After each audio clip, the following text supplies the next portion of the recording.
Hi again, everyone. I'm Ollie Matthews. This is the Narcissistic Resistance, and this resistance video is sponsored by contribution from Leviathan, and here is her story. I've been debating for a good while what part of my story to start with. Unfortunately, there's never just one incident with cluster Bs, and rarely only one of them, but I'll settle on my ex-roommates.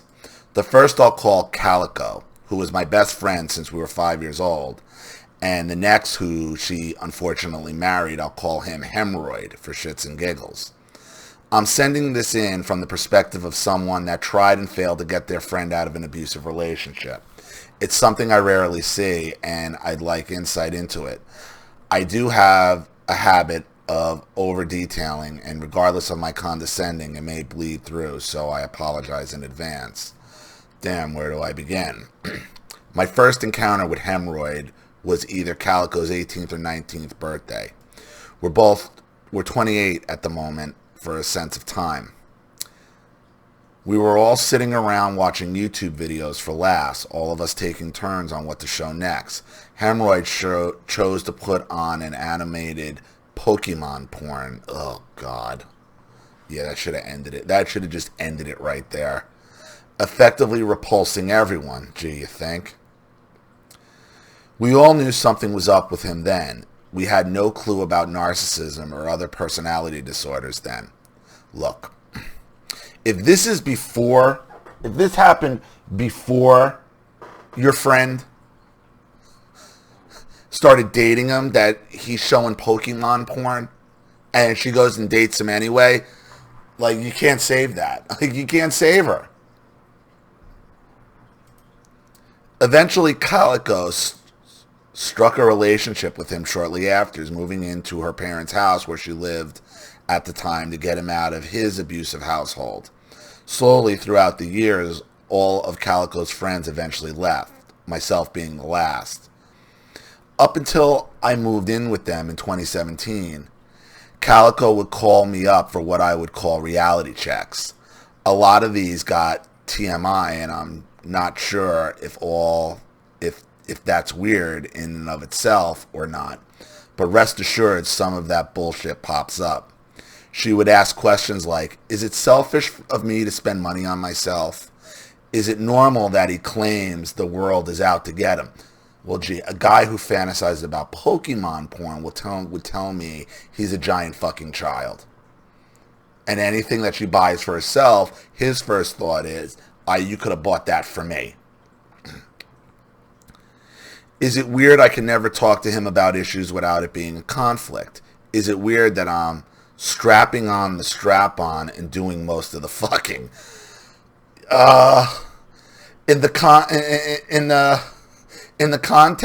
context that he's already showing Pokemon porn, you know what? It's not really all that surprising. But yeah, it's weird. I did have a lot of experience with overt narcs. They are hard to miss, but I didn't have a fucking clue then of one of the more insidious coverts. I was particularly right at the time, figuring that he's a shitty, fucked up person. From these reality checks, I've got a list of some of the shit Hemorrhoid's been doing to Calico over the years. You mean besides making her fuck him up the ass with a dildo?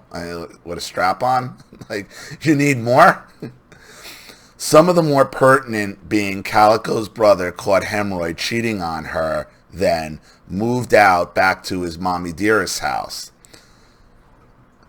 I remember at the time he would call her, loudly crying, bitching how horrible it is without her, and claiming he'll change. And fucking poof, he's moved back in and the relationship's on again. Another breakup later, Hemorrhoid claiming Calico for everything and blaming Calico for everything in the relationship. Yeah, yet a pity party later, they're back again. I guess that was some kind of shit test that he's notorious for. He claims he scored with lots of people during this breakup. Calico says she's been experimenting with other guys during the breakup too, just to get his rage, since she wasn't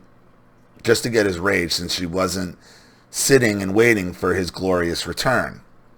I royally fucking doubt that what Hemorrhoid said here has any truth, since why would he even come back then if he's wearing arm floaties from drowning in all the pussy.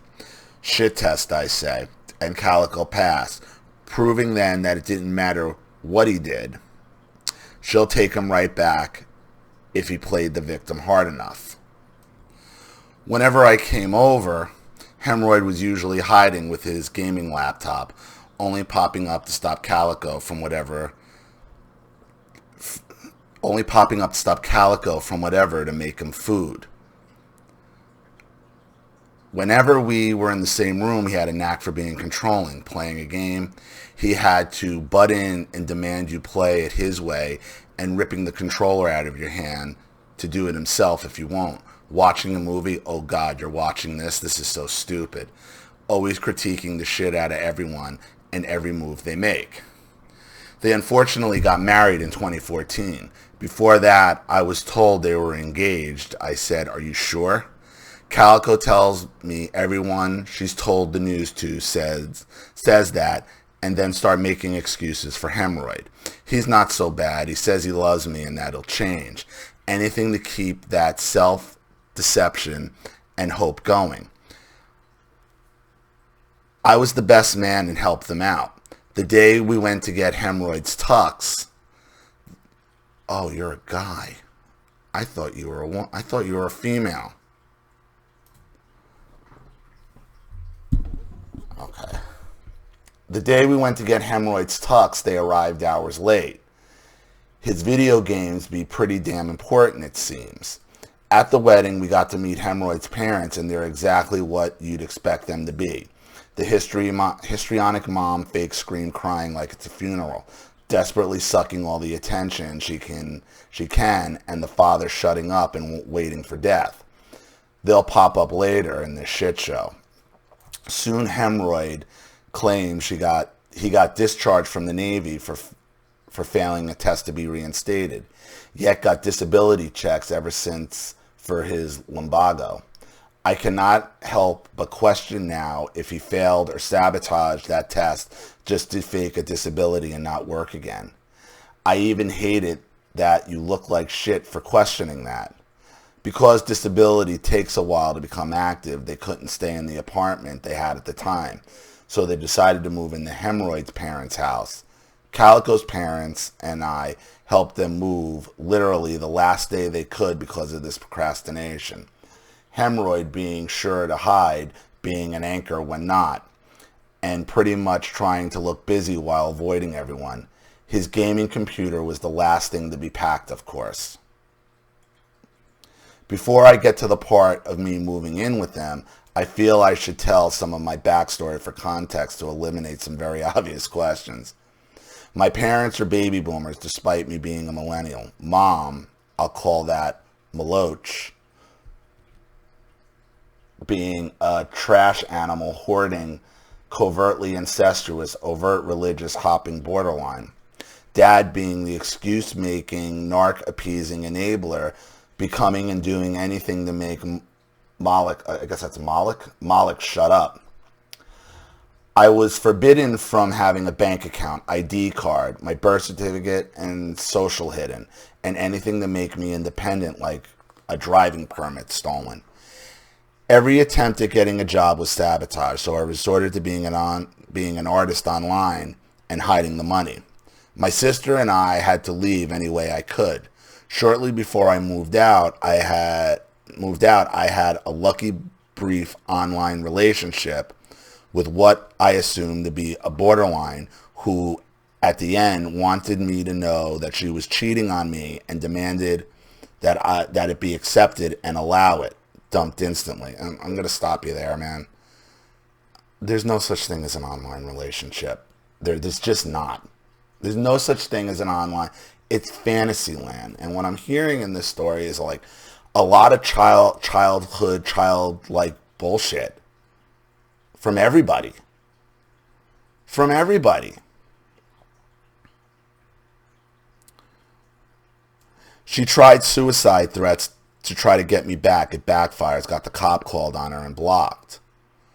Because of that, I thought that even though I tried not to be anything like Moloch, if I don't figure out what this clusterfuck is, I could become my dad in the end. It led me to you and a lot of other narcissism psychology channels that finally shit made sense. This would prove valuable later on, but unfortunately I didn't get the details about the covert narcs yet.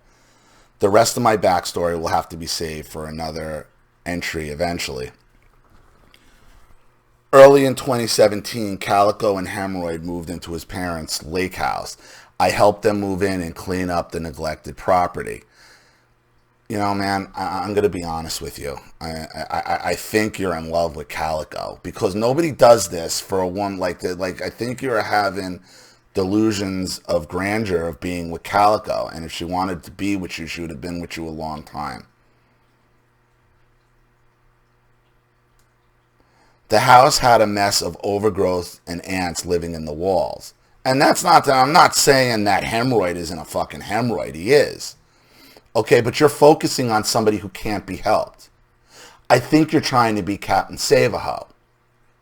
And Captain Save-A-Ho coming out of his fortress of fucking slutitude. You can't save her. You can't save her. The second he put on the Pokemon porn and she accepted it, that was game over. Put away your Captain Save-A-Ho cape. Save yourself. Sounds like you got a litany of your own issues from your boomer parents. And that's what the boomers do to you, man. Especially the males. They turn these males into a bunch of fucking Captain Save-A-Hos looking to save some crazy ass woman that are like, I'm her friend. You're not friends with her. There's more than friendship here. Time to be honest with that. You can't save her. You can't save a hoe. On my birthday, Calico tells me that it's time to pack your shit. You're moving in as well. Yeah, man, she's just using you. She's just using you. Look, Captain Save-A-Ho is nothing more than the hoe's douchebag, emotional douchebag. Do you understand what I'm trying to say? She calls you in like break glass in case of an emergency. Here's all my shit, douche. That's all. That's all you're ever going to be, Captain Save-A-Ho. That's it.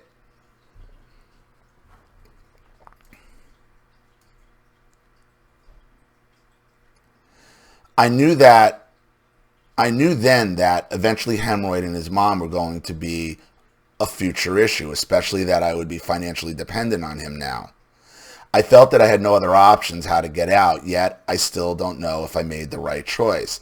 I told no one except my sister about moving out. She understood I had to leave without her, but I had a lot of guilt leaving her behind then regardless. Another story for another time. Once moved in, there were a lot of things I quickly picked up on. With Calico, it was that whenever she would talk about her ideas or plans, she gave off vibes like she needed validation or permission to do it. For Hemorrhoid, no matter how hard to try to know him, all I got was that he was a gaming stoner furry complete with a fursuit. What plans for his future? What's his plans for the future and dreams and shit?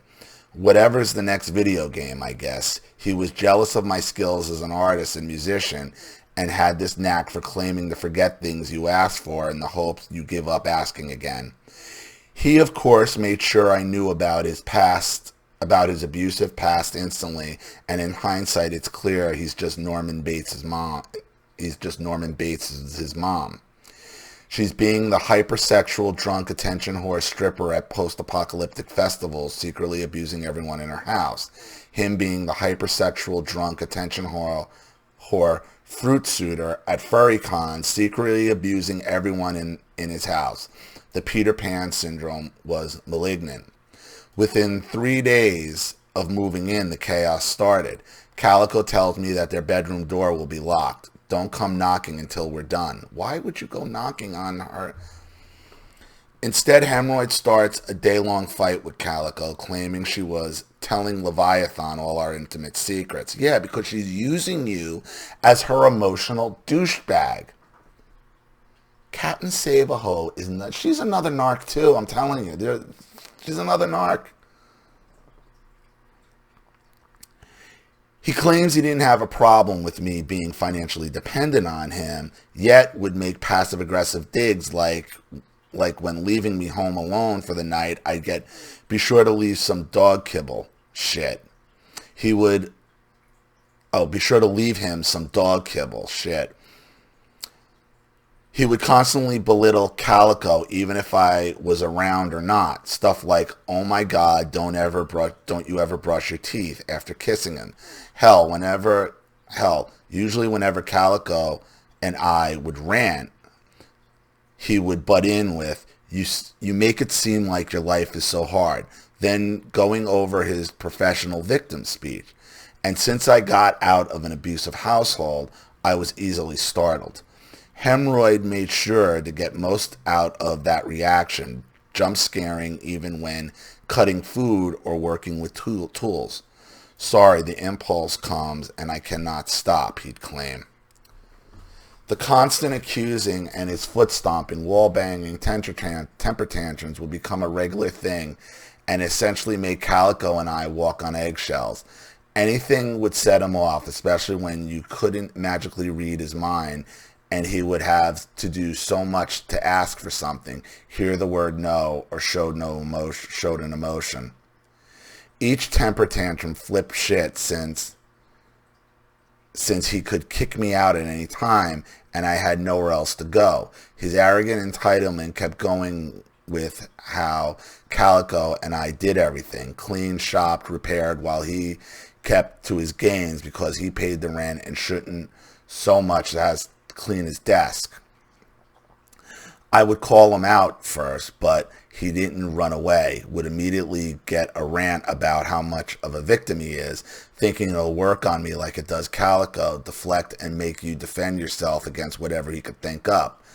And it's somehow magically your fault, you're ungrateful, and you need to change to appease him. People do things when they're angry. I was abused, he'd say. I'd respond, then you should fucking know better. It's your job to deal with my bullshit.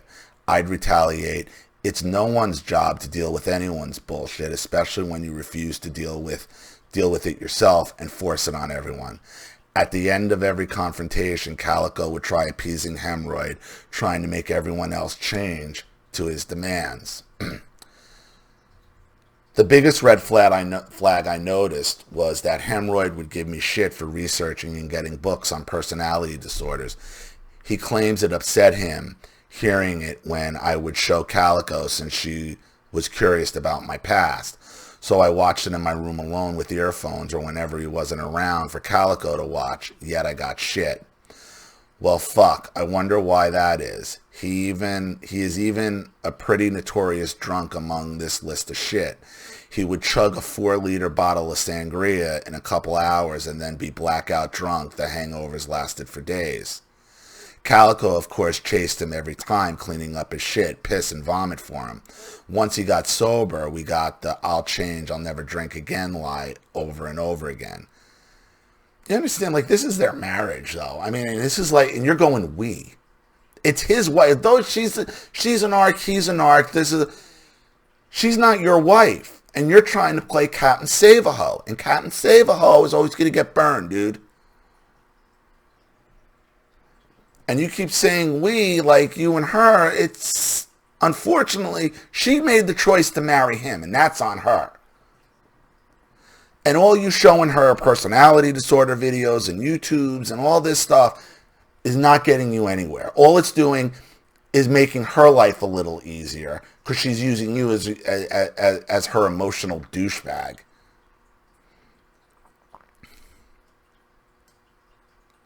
He claims he doesn't remember when he's blackout drunk, claim he didn't drink much despite all the shit he just said, passing off that he didn't remember what he did, it didn't matter, which makes it all the more frustrating.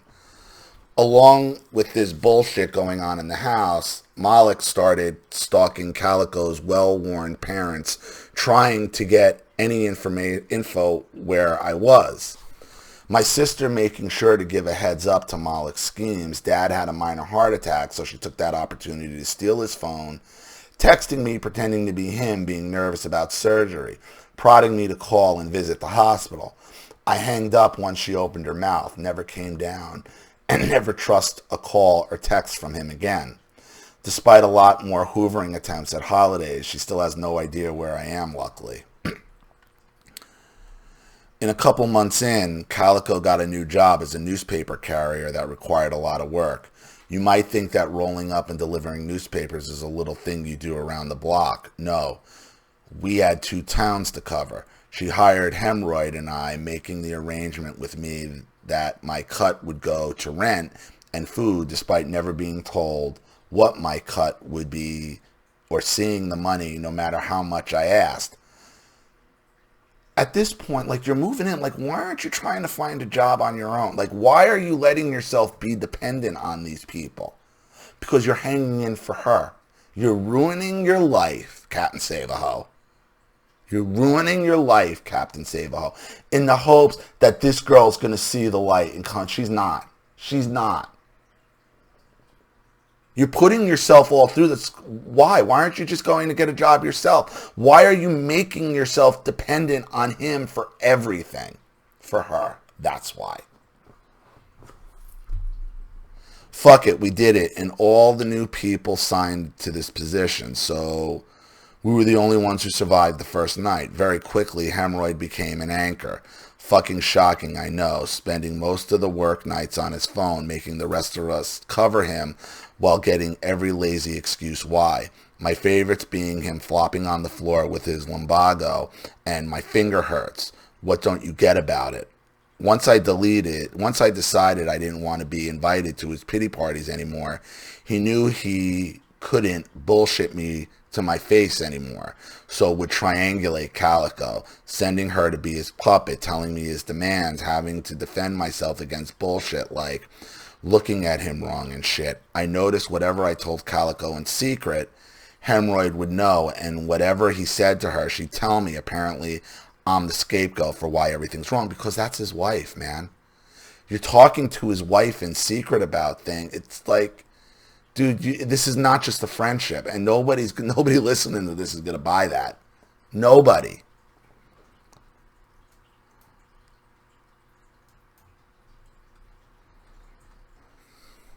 I quickly found out Hemorrhoid's mom, our now landlord, never gave them a lease and refused to give receipts for the rent payments. The bypass was mail ordering the rent to have some kind of paper trail. In winter, the swamp cooler's pipes burst. What should have been the landlord's responsibility to fix got spat back up in our face with, "I'm going to teach you some responsibility. It's your job to repair my house." Luckily, Calico's dad and I are decent handyman and fixed that up in an afternoon. Well, if you can work as a handyman, why don't you do that? Why don't you do that?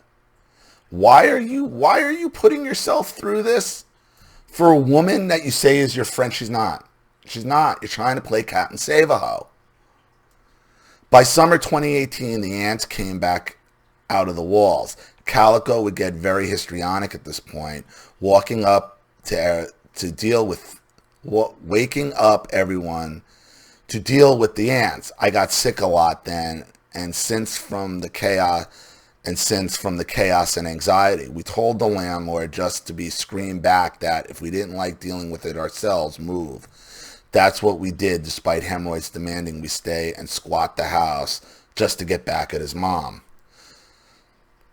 We all moved into Calico's parents' backyard studio. All 3 of us in one room was fucking cabin fever galore. The move was the same shit as before, him hiding with his video games while Calico and I unpacked everything, and again, his computer being the last thing packed. Now, without a villain for Hemorrhoid to distract everyone with, his bullshit became more apparent. Why the fuck didn't I leave then? I still had no ID. In California, they have this law where you need 2 proofs of residency along with the birth and social papers to get an ID. How they expect fellow runaways or homeless people to provide these proofs, I'll never know. with no bank account and nowhere else to go. Rent was only $300, $100 each person. Idea being so we can save up and move back to the lake. We come back. This will come back up later. Listen, you could have showed up at your parents' house with the police and said, give me my information. They legally can't hold it from you. They legally have to give you something. You didn't get your stuff because you didn't want to leave Calico. That's why you didn't get your stuff. So don't put. There's a million. You can call, so you can go online to Social Security. You can get social. There's a million ways you can get stuff through the mail. A million ways, especially Social Security. You can call the hospital where you were born at and request a new birth certificate.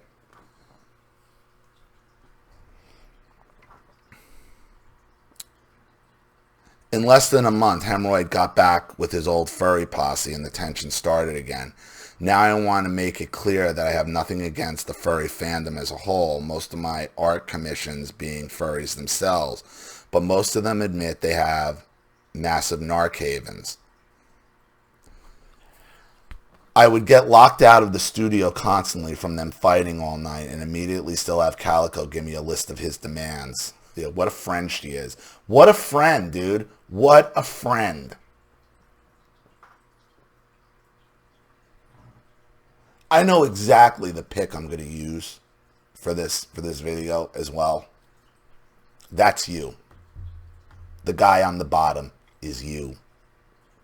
And Calico is sitting on your back. That's what's going on. Your problem's not this dude. Your problem is Calico. Your problem is you're playing Captain Save-A-Ho and making every excuse in the world why you can't leave her side and your parents keeping you, why you can't leave. You're sabotaging yourself.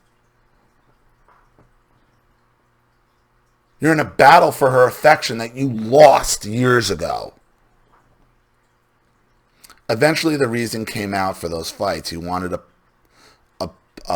polygamous relationship now so he can go fuck a dude and can go fuck a dude and his furry posse members. The fights, the guilt trips. So now he wants to bang dudes? The fights, the guilt trips, the temper tantrums continued for a month until Calico finally said yes and forced to be part of their orgies instead of divorcing. A part of me questions if this was because he was cheating with the posse and he wanted the backup of saying Calico agreed to it despite it probably. Who cares, man? Who cares? It's on her. It's on her, man. It's on her, and this is getting sadder by the line. This is getting sadder and sadder and sadder for you.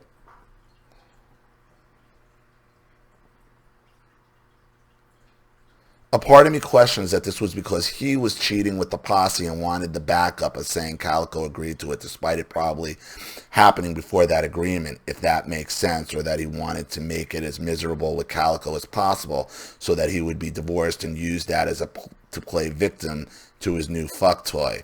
However, this polygamous relationship, polygamous shit ended pretty quick with his fuck toy told him he's not any good. The idea of starting this much chaos and bullshit to get some fuck just for it to blow it in his face for not being any fucking good at fucking is the funniest thing ever for me. We still had the newspaper job at the time, despite moving over 200 miles away. At this time, he would drag Calico away on the job to start fights, forcing me to do the whole night's work alone. Hell, he would make anything up to start a fight too, like claiming somehow Calico is cheating on him with me, despite both well knowing I'm asexual, meaning I'm not into sex at all, for those who don't know. Come on, man. Come on, man. So what, you doing this all out of the kindness of your heart? No. No, I don't buy that whatsoever. You're into her. I smell projection in hindsight now. He brought up my researching into personality disorders being the problem yet again, and I had it. What's your fucking problem with it, I said. Turns out when he was in the Navy, they did a psych evaluation on him, diagnosing him with paranoid and schizoid personality disorder. Pretty much what I now know covert narcs get misdiagnosed with, like how borderlines get misdiagnosed with bipolar. Oh, I was pissed. He never told Calico until then, and the idea that he's not medicated or in therapy for any of that shit. We soon fired his ass. It got peaceful for a while until he started sabotaging it towards the end when I was there, making sure to start more fights or waking us up the night and morning of our workday. Calico soon told me she's becoming suicidal at this point. No, she's not. No, she's not. No, she's not. She's another borderline histrionic mess, and she's neck deep in it, and she's using you, man. She's using you. I was devastated and freaking out. Calico would do the tit for tat, striking back with her histrionics against hemorrhoids. However, it eventually made her, in a way, become him. She was always him. She was always him. Hemorrhoids started drinking up yet again, at the same time his furry posse enabling it.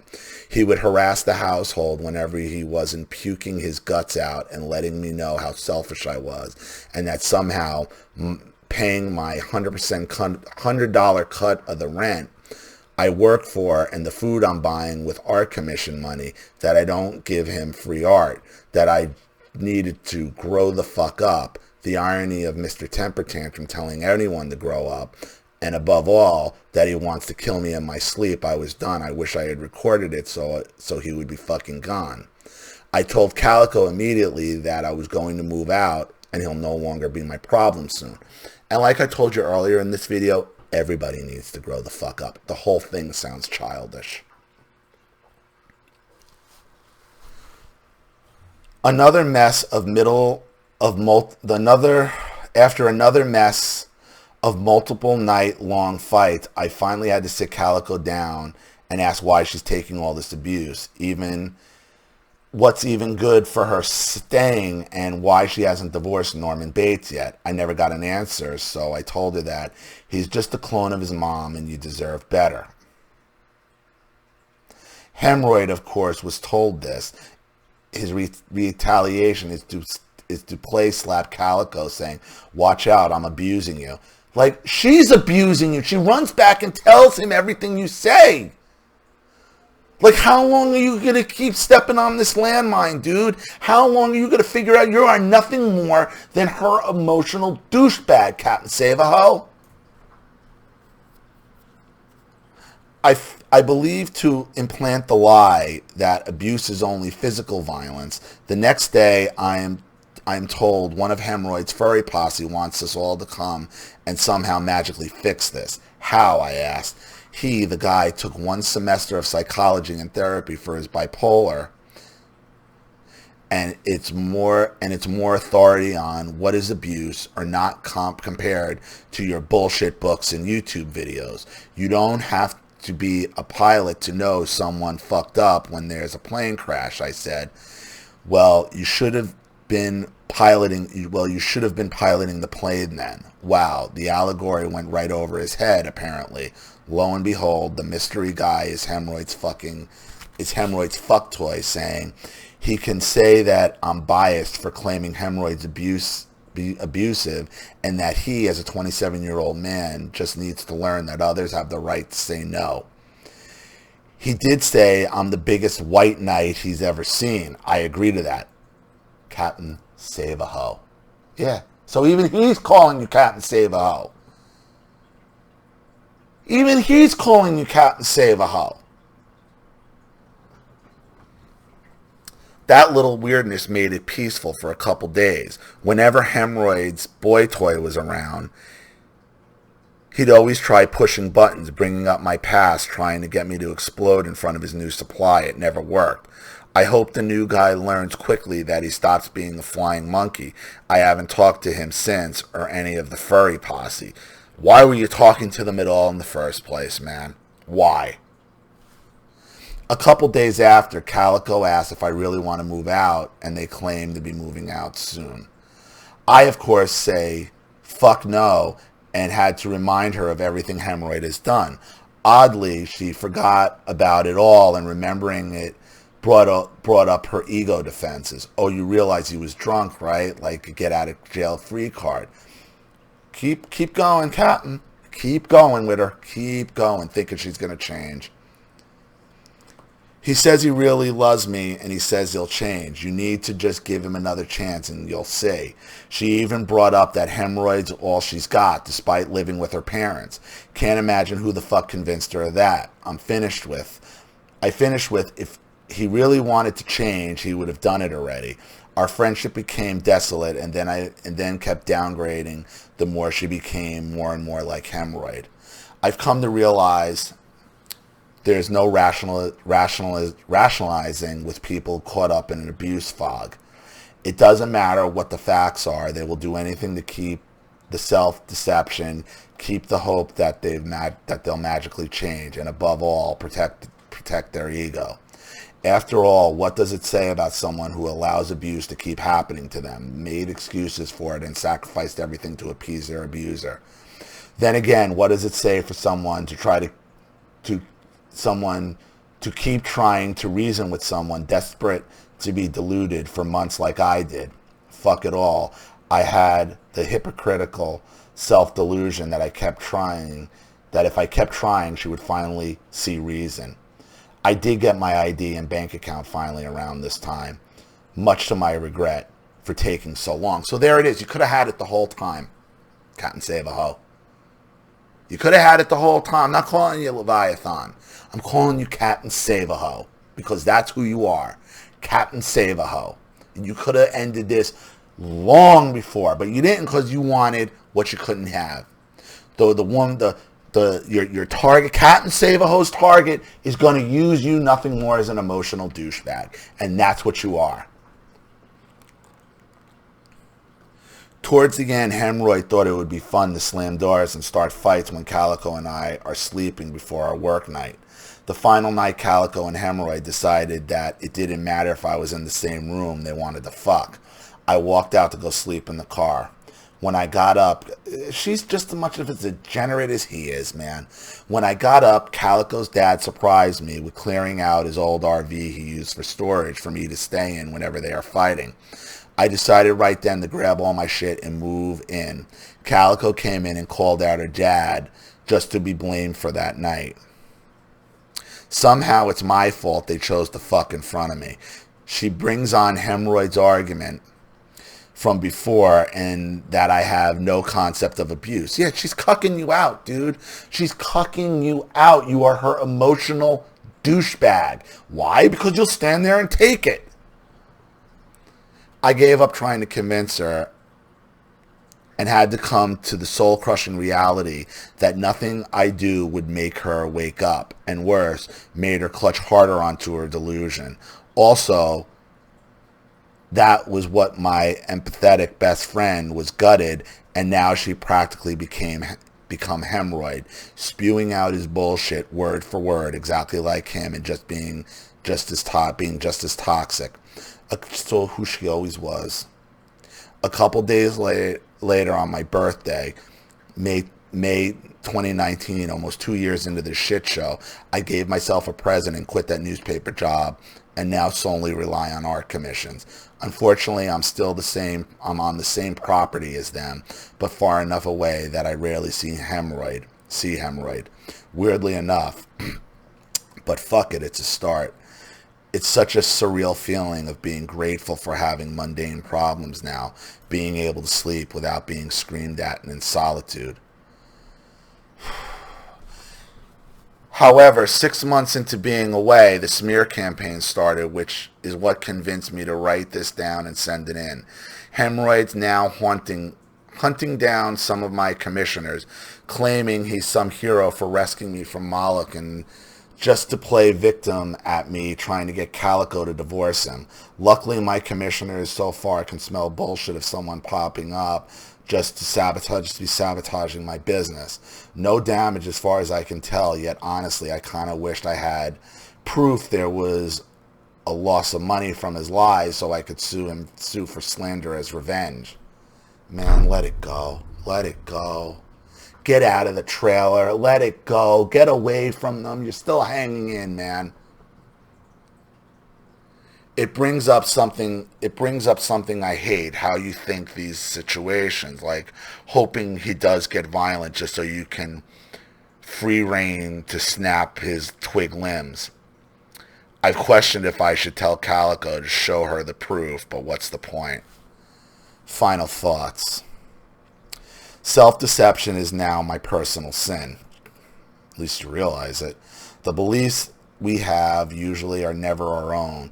They are very easily implanted, and worse, we tend to strive to keep them despite being lies. Despite all my attempts to reason with Calico, she'll eventually and unfortunately have to learn the hard way that hope is the last thing to die. Maybe she'll wake up whenever they move out and everyone's out of her life except Hemorrhoid, and I realize that once all the scapegoats are gone, she will see through his victim complex. Why did I try so hard to reason with Calico to leave? Because you're into her, that's why. Regardless of what you say about it being asexual, you're not, and nobody's going to buy that. Nobody is going to buy that. Nobody is buying that. White knight. White knights are not asexual. White knight for a reason. To get into that pussy. That's why they do it. That's why they do it. And don't try to tell anybody on this channel otherwise. Captain Save-A-Ho. I think it must have got back to my parents how I would try almost everything to get my dad to stop the excuses, see reason, and no avail, feeling the absolute shit that nothing I do will fix the situation and not wanting to choose fate for someone else.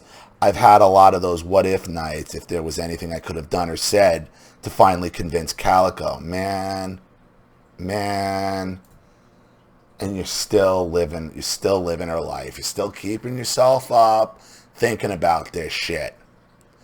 Everything I've read and watched about it unfortunately made it clear there's nothing I could ever do. She will have to reach a rock bottom, be forced to confront the deception she played on herself to get there, and hopefully she'll climb out of that abyss. And what? Come running back to you? Never gonna happen. Or running to you? Never gonna happen. The idea of what Hemorrhoid will do once they leave, or if Calico becomes more suicidal, depresses the shit out of me. As for Hemorrhoid, what's left to say? Maybe it's a little schadenfreude, but having all this written down now makes it more apparent that he's both a fucking joke and already in a self-made hell. That everyone will hopefully get sick of him being a human-shaped tumor and leave, and he'll have to live with his biggest fear being rejected and alone with his self-hate and forgotten while knowing he caused it all. No revenge necessary and would only just fuel his victim complex. Although the dark side of me wishes this had a Tales of the Crypt kind of ending where he somehow conjoined twins with his mom and stuck with each other forever. As for me, while living in the RV a couple acres away from the happy couple seems kind of shitty. My life is my own and starting finally. I'm still in the stage of recovering where you obsess over learning everything about the abuse and still bettering myself. Very lately, my brother ran away when I was very young, has gotten in contact with me, and we've been catching up. I'm excited to see where this goes. My situation will keep improving, hopefully, and I'll move out of the desert. Ollie, any advice, questions, or kicks in the ass you have will be very much appreciated. Hell, even just writing this down is a big help. Thanks for your help, what you do, and everything you stand for.